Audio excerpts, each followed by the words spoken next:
Oh, thank you. Sorry about that. Wilbur Conley, the young square that works for us. We threw some of that. His request, this is Catherine Flower. She wants to know the name of that toe tapper we played back on Monday, the 19th of March. We'll have to check on that. We'll let you know, ma'am. I forget myself, but we have a record of it somewhere. Yeah. And this is an old postcard from Fort Washington. That's great. This must date back to about 1924-25. Corner of Main Street and Shore Road in Port Washington from, I can't quite make it out, Jack O'Turber, is it? But anyway, that's a real collector's item, that postcard. I suggest you might want to live there. They've got electricity in now and that's my neck of the woods out there, you know. Right. Mrs. Holder here in New York wanted to know if we could play Footsteps on the Porch. That was a great... Footsteps on the porch each night. Great Helene J. Snyder hit that we made famous some years back. Oh, we made her famous some years back. I don't know whether we could find that. We'll look for it. Note from the Ms. Gottenberg in Livingston, New Jersey. It's very kind of her to write and say those nice words. Well, we want to thank you for all the nice mail we've been receiving since we came back here to WOR just 2 weeks ago. We'll try to answer them as soon as they let us. Very nice to know that people listen and appreciate. Hi, Mary. Yes, it is. I saw one card where a chap said he arrives home a little happier now after being in all the traffic on the Long Island Expressway. That's good. Well, that's a good idea. You know, it's better to have some company on the radio than be just sitting there pounding the dashboard. And I saw one the other day that I couldn't believe it. The lady said that her husband spends sometimes 3 hours getting from the city to home. That is a grind, and you can get on that expressway and really spend some time there. You get to know your neighbor in the next car. We'll try to be your company if you stick with us here at Radio New York, and we'll stick with Radio New York. It looks good for the whole weekend, as a matter of fact, so that's pleasant. Chester Hasbrook Frisbee, author of Mary Backstage. Well, you don't always have to refer to me as Chester Hasbrook Frisbee. Can you give us a little inkling of where the story, what direction the story is going to take in the next few days?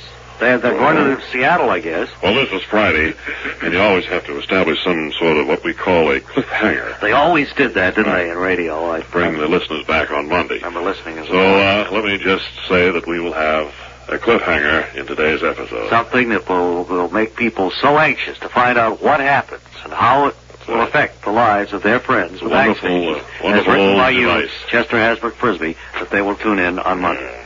All right. Right here, it's 8 minutes before 4 o'clock.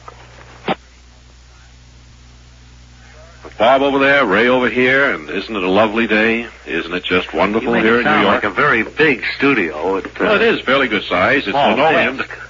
It's linoleum from Naugahyde covering on some of the chairs. Isn't it? I don't know what it is, to be honest with you. Oh, it isn't really. Thank you. It's kind of cloth. Doesn't require any applause, audience. It's easily maintained. That's the secret. That's the kind of furniture Isn't that the secret of anything today? Sure, absolutely. Rounded baseboards and anything to say. I know it's helped me in my dusting immeasurably. Right. My mopping. And I hope everything is all right with you. A little later, we'll be having our first contact with George Meade up on Helicopter 710 a little later. Sam DeLuca will be along in about a half hour with all the latest sports news. And our special guest of the day is the word wizard, Dr. Elmer Staffley, who will be making his first appearance in the next 20 minutes or so. And the Backstages will be along in a few minutes with the Friday cliffhanger episode of the weekend. Yes, isn't that right? Chester Hasbrook Frisbee, author of the Backstages. That's right. I just want to remind the engineering department to get out the old soft shoe, because in today's episode, Pop is going to dance. Again? Right. Okay. Well, that's about it then, folks. You know what it's going to amount to. It's up to you. Do you stay with us? Is it a winner or a loser? It's a winner.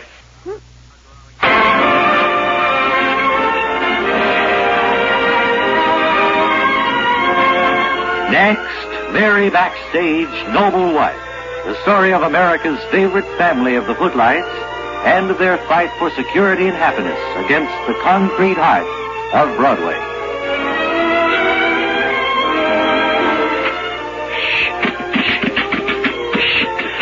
Today... Nope, stuck. It's stuck. Now they're broken. Sorry. Go ahead. Today, Mary, Harry, Pop, and Calvin are preparing to leave New York for their trip to the West Coast and the opening of Westchester Furioso. And at the Backstage summer home in Skunk Haven, we hear Mary say, Anybody want some cocoa? I just made a big pot. "No, I don't believe so." Anybody?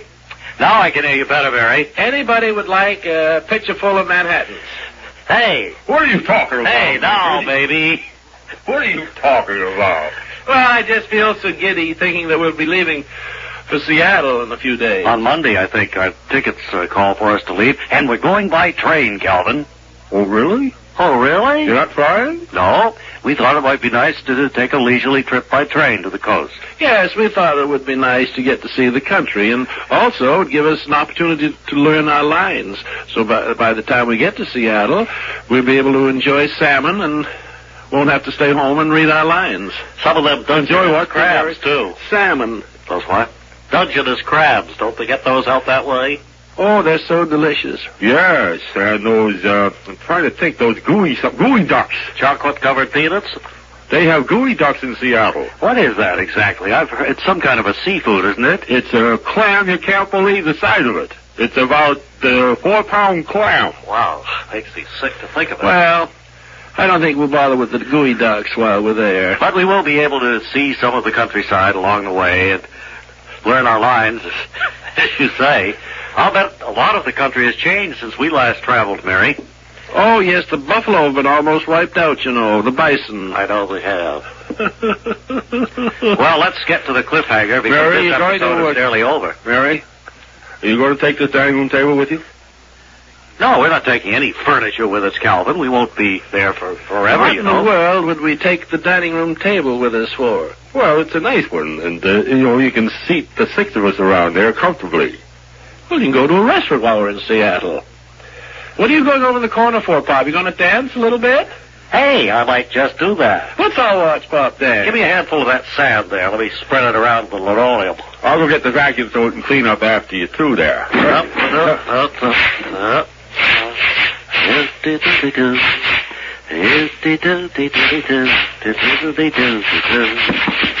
Backstages!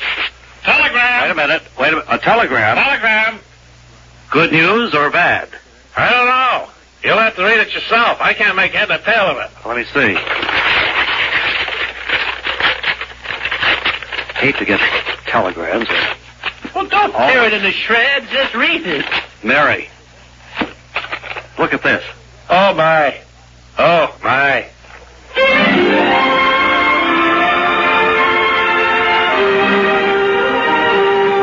So on the eve of their departure for Seattle, a telegram arrives and seems to stir the concern of Mary and Harry. Be sure and join us on Monday when we'll hear Greg Marlowe, young playwright secretly in love with Mary, say, Oh, my. in the next exciting episode of Mary Backstage, Noble Wife. Word Carr speaking. Staffley, the word wizard. Dr. Staffley is one of the nation's outstanding authorities on the meaning and derivation of English words. And to answer some of the questions you've sent in about our language and its correct use, I guess we're set to get rolling, right, Doctor? Well, Mr. Elliot, I'm afraid your patronization of that last phrase has created a context that's completely subliminal. Oh? It's only possible to get rolling on some type of wheeled vehicle, all of which have tangibleness. Henceforward, one can get rolling on a coaster wagon, a bicycle, or even an old Pierce Arrow if it's in workmanship order. However, the question is only an intangible figment of speech, and is totally non-pragmatic as a means of transportal. Do I make myself adhesive? No, but I can see how you might if I let you go long enough. But I did want to get to a letter here before we have to get back to the work of the day. This is from a lady in Rhode Island who writes, ever since I was a little bit of a thing, I've heard the phrase hard as nails being used to describe strong, unemotional people. However, due to a vitamin deficiency, my own nails are quite brittle and break easily. I still use them as a guideline in seeking out a strong, unemotional husband. What I wound up with is a sniveling coward who's quite brittle and breaks easily. Does this always happen when you marry somebody who's hard as nails, or have I misunderstood the meaning of the phrase? Well, of course, it really isn't even a phrase. It's just an old semaphore. But she still misunderstood it. Actually, the term is hard as snails. and it dates back to mediocrity times when people thought that the hard shell of a snail was part of the animal itself. Later, of obviousness, pediatricians discovered that the shell was just the home of the little Rosicrucians. Inside, the snail itself was quite soft and gooey. So it's no wonder that this woman's husband seems to fit the same general description, soft and gooey. I don't think I've ever seen you take quite as long a detour into an area that you know nothing about and still manage to wind up right where you started. Thank you, and I did it all without a compass, too. Proves a person can accomplish a lot if they practice going around in circles long enough. We'll get back to the doctor in a little while. Doctor, if you'll just join our audience over there, we have some things to do, such as hear about Chrysler right now. I just wanted to ask a quick question of the author of Very Backstage, Chester Hasbrook Frisbee. Chester Hasbrook Frisbee, the fact that you're moving the locale of the story to Seattle, does that mean that you have a particular knowledge of that area of the country? Have you picked that as a place for them to open the show for a reason? Well, Robert Brackett Elliott and Raymond Walter Goulding. You don't need to call us by our phone names. I spent a good deal of time in our great Northwest. You did? Yes. So that's they why. Say it's beautiful out yes, that it way. Is. Up around across the bay to Vancouver. Yes, that's true, Art Robert Brackett. Linkletter's hometown, I believe, isn't it? I have no idea. No idea at all. Okay, Chester Hasbrook Frisbee, author of... Robert Brackett Elliott and Raymond Walter Goulding. Backstage, and we'll be hearing from them. We're going to hear... Staffley, the word wizard, here with us again today, and I wonder if we have time for one letter right here, Doctor, before we proceed on our way. Yes, our producer says we do. This is from a... Certainly applications with me. What? It's certainly applications with me. This, I think, is... no derivation of time. It's entirely upon your responsibilities. This is from a man in Leonia, New Jersey, who writes, recently I bought a bottle of rubbing alcohol to apply to a lot of sore, aching muscles I had. The label on the bottle said for external use only. So, of course, I undressed and went out in the front yard where I was immediately arrested. Now the judge won't even let me introduce the label in evidence because he claims I misunderstood it. I've reread the instruction many times, and I still don't see what else it could mean. Do you? No, the phrasing is perfectly indigenous. It seems to me like a gross undercarriage of justice. Yeah, the instruction for external use only is bound to Right. mean that the rub-down has to take place outside the house. Of course, the man mentions that he was still in his yard when he was arrested, Doctor. Do you think the judge might feel the location wasn't external enough? I mean, the word external could imply someplace more public, like a bus. No, that point was clarificated in the case of McVeedman versus the Kansas City Transit Authority. There, McVeedman tried to get on a bus clad only in his rubbing alcohol. And the court upheld the right of the driver to order him back into his own front yard. This should be an open and shut case, I guess. Sure. We'll get back for more words with the doctor, the good doctor, in just a little bit. Dr. Elmer Staffley, the word wizard, and I know you have to leave very soon, Doctor, so we'll get to one final letter here, if we may. A question from a woman in Suffern, New York. That's where they make the succotash, isn't it? I believe so. She writes... If my magnification serves me correctly. She writes, I am a school teacher and enjoy using a lot of profanity in front of my students. However, I'm worried that we have several new rules about what may and may not be taught in the classroom. As a language expert, can you suggest a few cuss words that still might be legal? Yes, I'd say that anything which is profane but still understandable and appreciated by all the minority groups is fine. Of course, the level of understanding depends upon the age of the student, so I can't make any specific suggestions. Well, I guess we can be grateful for that. And I guess it's been a little bit of a pleasure to have you here this afternoon, Doctor. Well, thank you. I'm always mortified to come. We're mortified when you do. I hope our listeners will join us for another informative session soon. If you have any questions about words and their derivations, please send them along in care of Dr. Elmer Staffley, Bob and Ray, here at Radio New York. Gentlemen. We'll play jealousy today, fellas. It's Friday, you know. All right, I'll tell you what, I promise you right after we hear from our critic at large, you can play it, all right? Oh, of course. We have a very tight schedule. We have a tight schedule, All but right. if we move along, Okay. we can get it. Here is Sandy Lesberg. Freehold. Oh, this is Webley. After... Webley Webster. Sorry, so excited. At the hand-burnished, beautiful WOR organ and jealousy. Thank you. It's 6 minutes before 6. Time for sports with Sam DeLuca. Sam? Call now. I say, Wally, come here. I want to talk to you about your candidacy for the mayoralty. Yes, well. I see where the Republicans over in Brooklyn didn't go along with the governor in supporting They rejected the fusion candidacy for Mayor Wagner. That's right. Well, of course, that is going to affect my position in my thinking and my decisions.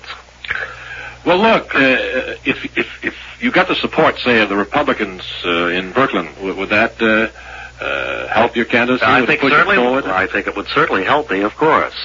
On the other hand, if you don't get it, would it discourage your? It would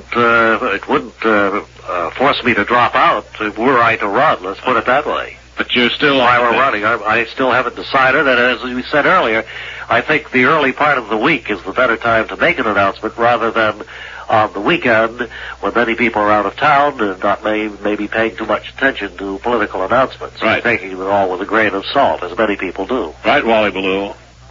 Call now. I was hoping I'd have time for another showbiz reminiscence story, but I don't think I do tonight, and I hate to get into the middle of those and not be able to finish them. So I'll just keep that one till next week, and you folks there in the audience can remind me of it.